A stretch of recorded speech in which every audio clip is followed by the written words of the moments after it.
Hello friends, welcome in family kitchen. Friend, spring roll किसे पसंद नहीं है। इसे या तो हम रेस्टोरेंट में जाकर खाते हैं या रेस्टोरेंट से मंगा कर, लेकिन आज हम इसे घर पर ही बनाएंगे और वो भी 1 कप आटे के साथ। तो इसके लिए फ्रेंड्स, हम सबसे पहले आधा कप आटा और आधा कप मैदा मिक्स करके और स्वादानुसार नमक डालकर इसको एक सॉफ्ट डो तैयार कर लेते हैं। जैसे आटे से हम चपाती बनाते हैं, इस तरह से ही आटा तैयार कर लेते हैं और उसके ऊपर हल्का सा ऑयल लगाकर इसको 10 मिनट के लिए रेस्ट करने के लिए रख लेते हैं।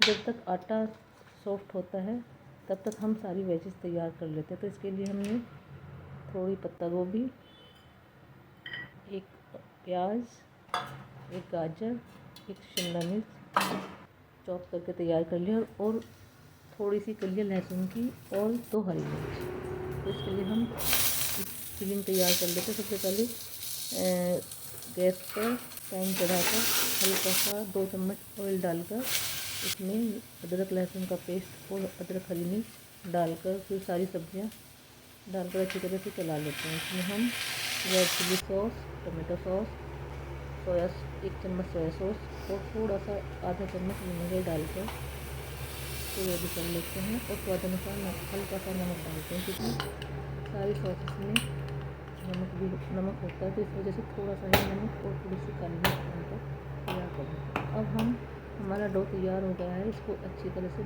मसल कर फिर इसमें 1 कप आटे में हमारी 6 लोइयाँ तैयार हो। तो हम छोटी छोटी लोइयों को छोटी छोटी पूरियों की शेप में बेल लेते हैं। इस तरह से हमारी 6 लोइयाँ बनी थी, तो 6 रोटियाँ तैयार हुई हैं।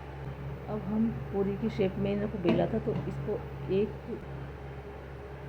रोटी लेते हैं, उसके ऊपर हल्का सा ऑयल लगाते हैं और मैदा छिड़कते हैं। फिर दूसरी रोटी रखते हैं, फिर उसके ऊपर भी हल्का सा ऑयल लगाकर मैदा छिड़ककर फिर तीसरी वाली लोई को रखते हैं और अब हम इन्हें बारीक बेल लेते हैं, अच्छी तरह से बेल लेते हैं। और ये काफ़ी मुलायम से तैयार, काफ़ी पतला बेलते हैं। फिर उसको हल्के गर्म तवे पर दोनों साइड से सेक लेते हैं।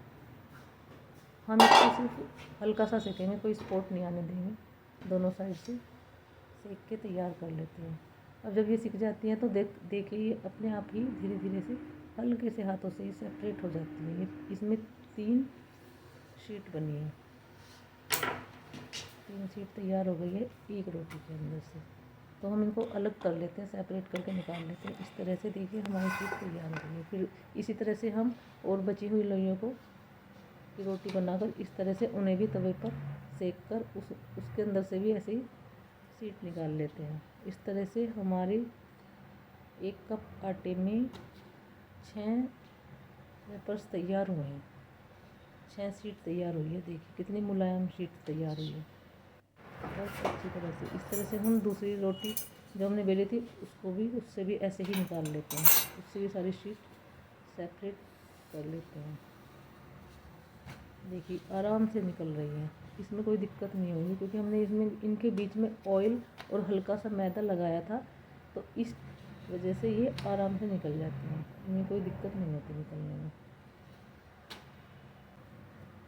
देखिए इस तरह से हमारी सारी शीट घर पर ही तैयार हो गई। इन शीट को हम ज़्यादा भी बना कर रख सकते हैं, स्टोर करके रख सकते हैं, और जब मन कभी करे तब इसकी भी खा सकते हैं बनाकर।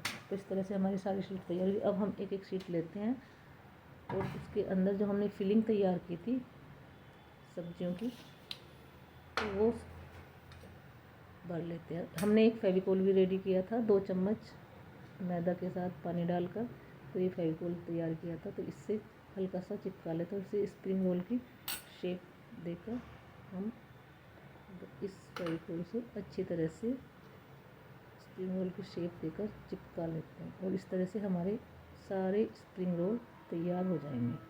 इस तरह से एक एक करके सारे स्प्रिंग रोल तैयार कर लेते हैं। इस तरह से हमारे 6 बड़े स्प्रिंग रोल बने हैं, लेकिन इसमें से कट करके 6 के 12 स्प्रिंग रोल तैयार हो जाएंगे। देखिए अब अब हम गैस पर ऑयल चढ़ाते हैं कढ़ाई में और एक एक करके इनको डीप फ्राई कर लेते हैं। सारे स्प्रिंग रोल अच्छी तरह से डीप फ्राई कर लेंगे पलट के, ये बहुत जल्दी डीप फ्राई हो जाते हैं। एक एक करके सारे स्प्रिंग रोल को अच्छी तरह से निकाल लेते हैं। इतनी अच्छी तरह से हमारे स्प्रिंग रोल तैयार होंगे। आप इन लोग खाकर कह बता नहीं सकते कि ये बाहर से रेस्टोरेंट से आए हैं या घर पर बनाए हैं, और वो भी आटे के साथ। बाज़ार में तो मैदा से बना हुआ मिलता है स्प्रिंग रोल, ये हमने आटे के शीट के साथ तैयार किया है। और ये खाने में बहुत ही टेस्टी है। एक बार फ्रेंड्स मेरी तरह से स्प्रिंग रोल बनाकर देखिए।